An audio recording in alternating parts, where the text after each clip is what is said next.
2024년 4월 6일 기출문제 이론시험 문제를 풀어보도록 하겠습니다.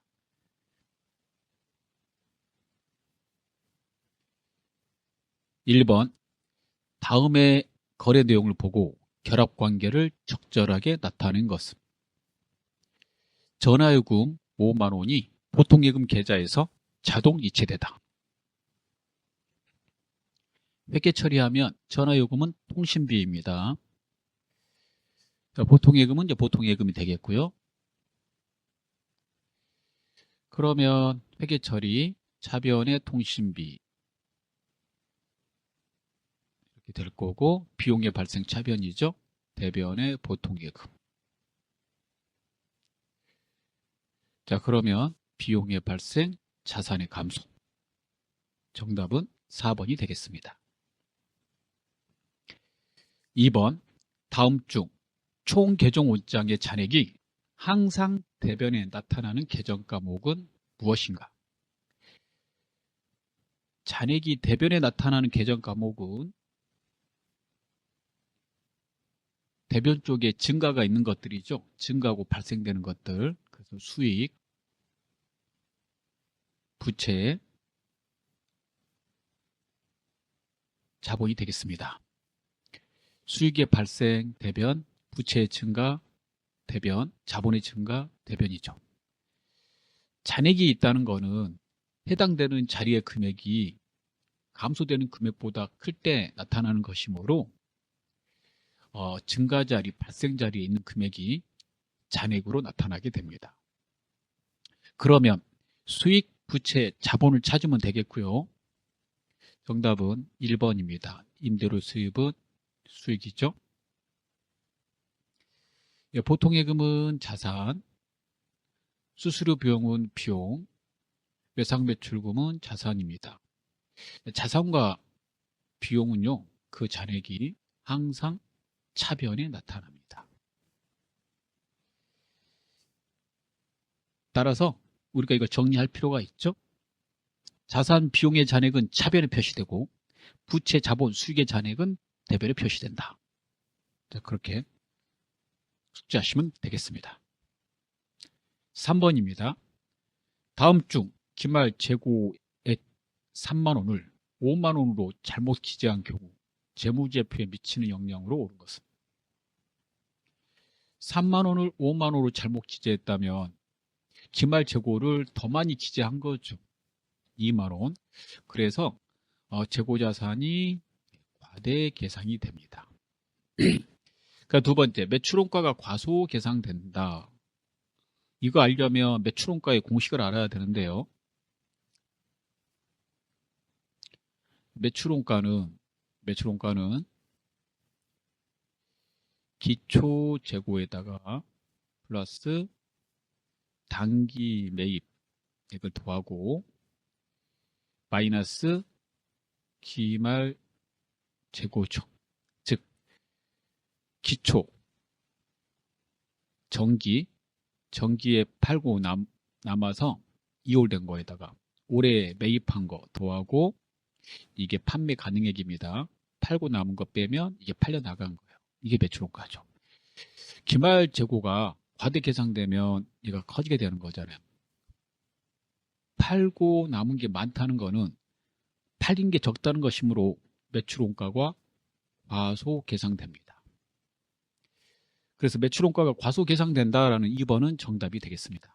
그 다음에 매출총이익이 과소 계상된다 이 말은 매출총이익의 공식을 알아야 되겠죠. 매출액에서 매출원가를 빼면 얘가 매출총이익이 됩니다. 그러면 매출원가가 과소 계상된다면 매출총이익은 당연히 과대 계상이 되겠죠. 그래서 과대 계상된다 이렇게 돼야 돼요. 그 다음에 매출총이익이 과대 계상된다면 단기순이익도 비용이 많이 발생되지 않는 이상 일단 둘 다가 비례관계니까 과대 계상이 되겠죠. 그래서 정답은 2번이 되겠습니다.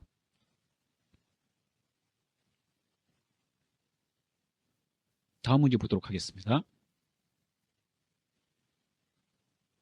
4번 다음 중 유동성 배열법에 의하여 나열할 경우 재무 상태표상 가장 위쪽 상단에 표시되는 계정 과목은 무엇인가? 유동성 배열법은 유동성이 큰 자산과 부채를 먼저 배열하는 걸 말합니다. 먼저 배열한다는 말은 상단에 배열하는 것을 말하죠. 그래서 유동자산을 먼저 배열하고 그 밑에 비유동자산을, 그 다음에 유동부채를 먼저 배열하고 그 밑에 비유동부채를 배열합니다. 유동자산도 유동성이 더 큰 자산을 먼저 배열해야 되기 때문에 당좌자산을 먼저 배열하고 그 다음에 재고자산, 비유동자산은 투자, 자산 먼저 배열하고 유형자산, 무형자산, 기타 비유동자산 이렇게 배열하라고 되어 있습니다. 자, 보기 보도록 하겠습니다. 첫 번째, 영업권이 나와 있는데요. 영업권은 무형자산이죠. 그 다음에 단기대여금은 당좌자산이고요. 그 다음에 장기대여금은 투자자산입니다. 그 다음 영업활동에 사용하는 건물은 유형자산입니다. 자, 그러면 배열을 해보면 당좌자산 제일 먼저 나오고요. 그 다음에 보기엔 없지만 재고자산, 유동자산이라고 그러고요. 그 다음에 투자자산, 그 다음에 유형자산, 그 다음에 무형자산, 그 다음에 기타 비유동자산 이렇게 배열합니다. 이만큼을 비유동자산이라고 합니다. 그러면 가장 상단에 배열해야 되는 거는 3번 당좌자산이 되겠죠. 얘가 제일 먼저 배열해야 되는 거고 여기 보기에 있는 거 순서대로 배열하면 그 다음에 얘가 되겠죠. 그 다음에 얘가 되고 그 다음에 얘가 되겠습니다. 그래서 뭐 1, 2, 3, 4 이렇게 말할 수 있습니다. 5번 보도록 하겠습니다. 다음 중 감가상각을 해야 하는 자산으로만 짝지은 것은 무엇인가? 감가상각을 해야 되는 자산은 유형자산과 그 다음에 무형자산이 있습니다. 그런데 유형자산은 전부 다 하지 않고 토지와 건설 중인 자산은 제외합니다. 이 두 개는 감가상각을 하시면 안 되죠. 그러면 이런 자산을 찾아보라고 그랬으니까 찾아보시면 정답은 2번 차량 운반구 기계장치. 둘 다 유형자산이죠. 1번은 토지 때문에 안 되는 거고요. 그 다음에 3번은 단기 매매주권 때문에 안 되고 유형 무형자산이 아니므로 4번은 재고자산, 건설 중인 자산이 다 감가상각 대상이 아닙니다. 6번을 보도록 하겠습니다. 회사의 재산 상태가 다음과 같은 경우 순자산은 얼마인가? 순자산, 고루 자본입니다. 자본의 공식은 자산에서 부채를 빼면 자본이라고 그러죠. 그래서 자산 빼기 부채는 자본. 그러면 여기에서 자산에서 부채를 빼보도록 하겠습니다. 현금 자산, 선급금 자산, 대여금 자산, 재고자산 이렇게 돼 있어요. 이게 자산이죠. 그 다음에 매입 채무하고 사채는 부채입니다. 이렇게 빼시면 돼요. 그러면 자산은 다 합치면 140만 원이고 부채는 합치면 40만 원이니까 140에서 40을 빼면 100만 원. 1번이 정답이 되겠습니다. 다음 7번입니다. 다음 중 일정 시점의 재무 상태를 나타내는 재무 보고서의 계정으로만 연결된 것. 일정 시점의 재무 상태를 나타내는 재무 보고서는 재무 상태표입니다. 재무상태표에 나타나는 계정 과목은 자산, 부채, 자본이죠. 그러면 자산, 부채, 자본을 찾으면 되고요. 정답은 그래서 2번이 되겠습니다. 이 두 개가 자산이죠. 참고로 일정 기간에 기업의 경영성과를 나타내는 보고서가 있습니다. 그 보고서는 손익계산서입니다. 손익계산서 경영성과를 나타내는 보고서인데 경영성과는 수익과 비용을 말해요.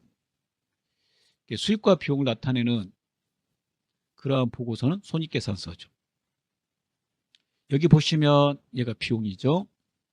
그 다음에 1번, 보기 1번 급여가 비용이고 3번 얘가 매출원가가 비용이죠. 4번 이자 비용이 비용이잖아요. 얘네들은 손익계산서에만 나타나는 거예요. 그래서 정답이 2번이 되겠습니다. 다음 8번을 보겠습니다. 다음 중 현금 및 현금성 자산 계정 과목으로 처리할 수 없는 것은? 현금 및 현금성 자산은 현금, 그 다음에 자기압수표, 타인 발행 당좌수표, 우편한 증서, 사채이자 지급표, 배당금 지급 통지표, 그 다음에 당좌예금, 보통예금, 그 다음에 현금성 자산을 말합니다. 따라서 정답은 4번이 되겠습니다. 우편은 일반적으로 통신비, 비용으로 처리하므로 현금 및 현금성 자산이 아닙니다. 자, 다음 문제 보도록 하겠습니다. 9번입니다. 다음 자료에 의한 매출채권의 기말 대손충당금 잔액은 얼마인가? 매출채권의 기말 대손충당금 잔액은 기말 현재 매출채권을 가지고 있을 때 회수할 수 없을 것으로 추정하는 금액이죠. 그 공식이 기말 매출채권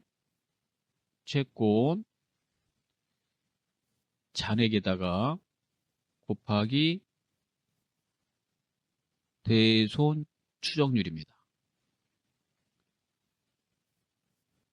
자, 이만큼을 기말의 대손충당금이라고 합니다. 그러면 두 개의 데이터가 있으면 되겠죠?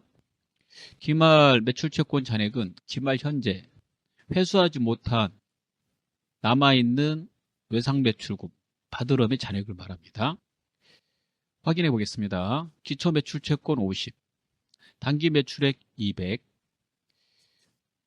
판매 시점의 전액 외상으로 판매함. 그럼 이게 외상매출금이죠. 그럼 매출채권인데요. 그럼 250.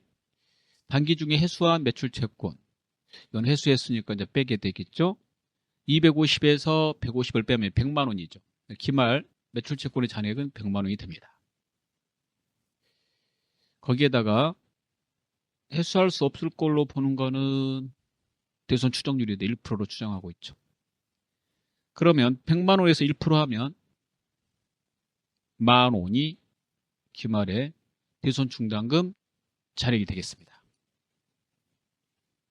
다음 문제 보도록 하겠습니다. 10번입니다. 다음 자료에서 부채 합계액은 얼마인가? 해당되는 내용을 보고 부채를 체크해 보도록 하겠습니다. 직원에게 빌려준 금전. 이제 빌려준 거는 대여한 거죠. 보통 대여한 거는 자산입니다. 받을 권리가 있기 때문에 이런 경우 우리가 임직원 등 단기채권으로 회계 처리합니다. 선급비용 자산입니다. 선지급금 미리 준 돈으로 선급금이라고 회계 처리하고 자산입니다. 선수수익 부채입니다. 선수금도 부채고요. 그러면 이 두 개가 부채죠. 그래서 3만 원에다 7만 원 더하면 10만 원 정답이 되겠습니다. 1번입니다.